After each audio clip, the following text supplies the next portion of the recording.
মাংস রান্না করতে দেরি হয়, স্ত্রীকে পিটিয়ে খুন করার অভিযোগ উঠল স্বামীর বিরুদ্ধে। ঘটনায় এলাকা জুড়ে ব্যাপক চাঞ্চল্য ছড়িয়েছে। পুলিশ জানিয়েছে মৃতের নাম জেরকি ওরাও, বয়স 50।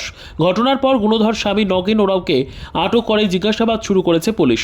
মঙ্গলবার ঘটনাটি ঘটেছে দক্ষিণ দিনাজপুর জেলার তপনে। ঘটনার পর আতঙ্কিত গ্রাম্য গৃহবধূদের মধ্যে রয়েছে রীতিমতন চাঞ্চল্য। জানা যায় তপন থানার লস্করহাট শালককুড়ি গ্রামের বাসিন্দা নগেন ওরাও পেশায় একজন সানাই বাদক। ছেলে ভিন রাজ্যে থাকে। বর্তমানে বৃদ্ধ দম্পতি বাড়িতে থাকেন। মঙ্গলবার সকালে নগেন বাজার থেকে মাংস এনে স্ত্রীকে রান্না করতে বলে বাড়ি থেকে বেরিয়ে যায়। কিছুক্ষণ পর নগেন বাড়ি ফিরে দেখেন স্ত্রী মাংস রান্না করেনি, এমনকি বাড়িতে স্ত্রী নেই। এরপর স্ত্রীকে খোঁজাখুঁজি শুরু করেন নগেন। খুঁজতে বেরিয়ে দেখেন পাড়াতে অন্য এক মহিলার সঙ্গে কথা বলছে জেরকি। অভিযোগ, স্ত্রীকে দেখা মাত্র বাঁশ দিয়ে মারতে শুরু করে। স্বামীর মারে জেরকি রক্তাক্ত অবস্থায় লুটিয়ে পড়ে। পরিস্থিতি খারাপ বুঝতে পেরে এলাকা ছেড়ে পালিয়ে যায় নগেন। খবর পেয়ে তপন থানার পুলিশ ঘটনাস্থলে পৌঁছে জেরকিকে উদ্ধার করে নিয়ে আসা হয় তপন গ্রামীণ হাসপাতালে। সেখানে চিকিৎসকরা তাকে মৃত বলে ঘোষণা করে। এদিকে বিকেলের দিকে অভিযুক্ত স্বামীকে গ্রেপ্তার করে পুলিশ। জানতে পারলাম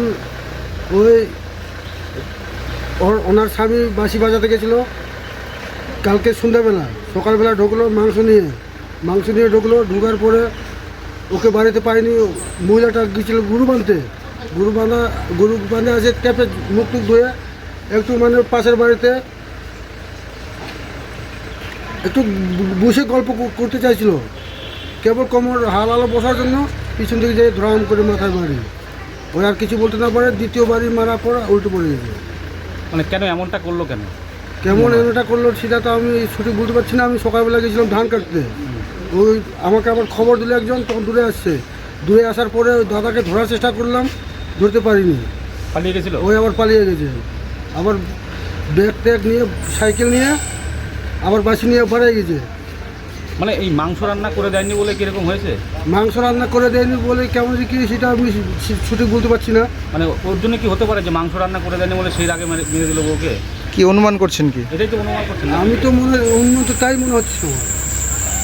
মানে মাংস রান্না করে দেয়নি বলে সেই আগেই মেরে দিয়েছে। ওইভাবে মনে হচ্ছে আমার। ঠিক আছে। যে মারা গেছে তার নাম কি? এর নাম হচ্ছে জেরকি ওরাও। জেরকি ওরাও, আচ্ছা। আর যে মেরেছে তার নাম? নগেন ওরাও। আপনার নাম? আমার নাম কৃষ্ণ বাকলা। আর আমার শাশুড়ি বারান্দায় বসেছিল, আর ওই মহিলাটা মুখ ধুয়ে যাচ্ছিল আমার বাড়ির সামনে দিয়ে। আমার শাশুড়ি বসেছিল, ওর সঙ্গে কথা বলছিল, খোলা থেকে দাঁড়ায় একটু কাছাকাছি ছিল, এই বারান্দায় খোলায় কথা বলতে বলতে ওর বর পিছন থেকে আসে বাড়ি মারা দিল। আর ওই দিকে আতঙ্ক হইতে ভাবছে। আর আমি তো গ্রুপান্ডে আসি, দেখছি দূরে থেকে শুয়ে আছে। ওর বউকে তো দেখতে পারলাম না। তুরান আমি যাই ওদের বাড়িতে বলছি, বাড়িতে তো লোক নাই, ওদের শুরুকে যাই বললাম। তারপরে তো ওরা আসছে না, কিছু না, কে ধরবে? আমার বারান্দায় শুয়ে আছে। মানে কেন এমনটা কেন করলো? স্বামী কেন করলো? আমরা কি জানি ওটা। আমরা তো একটাই গেলাম, ওরা ঢুকতে, আমরা ভিতরে। আমরা কিরকম করবো? গন্ডগোল হচ্ছে। মানে এটা কি রান্না বান্না করা নিয়ে কোনো গন্ডগোল? কে জানে কাজে, আমরা ওটা বলতে পারবো না। আপনার হাজবেন্ড কি কাজ করেন? কাজ যিনি মেরেছেন ওর হাজবেন্ড বাজনা বাজাবে। মানে বাজনা বাজাতে গিয়েছিল নাকি? শুনলাম যে এরকম ব্যাপার, মাংস নিয়ে আসলো, মাংস নাকি রান্না আমরা ওটা বলতে পারবো না। আমরা অতটুকু ঘটনা জানি না। আমাদের সঙ্গে ভালো মন্দ কথা বলছিল, ওইটুকু। কি কথা বলছিল? আমার শাশুড়ি কি কথা বলছিল আপনাকে? কিচ্ছু না। আপনার নামটা একটু? মুড়ি ভাজার কথা, মুড়ি ভাঙাতে নিয়ে যাবে, চাল ওটাই বলছিল। কন্ট্রোল চাল আছে, ওটা নিয়ে যাবে। আমার কথা বলছিল যে তোর বৌমা যাবে নাকি। আমিও তো কয়েকদিন থেকে অসুখ, আমার শাশুড়ি বলছে ওই এখন যাবে না, ওর অসুখ পরে যাবে। তারপরেই তো চলে আসলো। ব্যুরো রিপোর্ট, উত্তর বাংলা সংবাদ।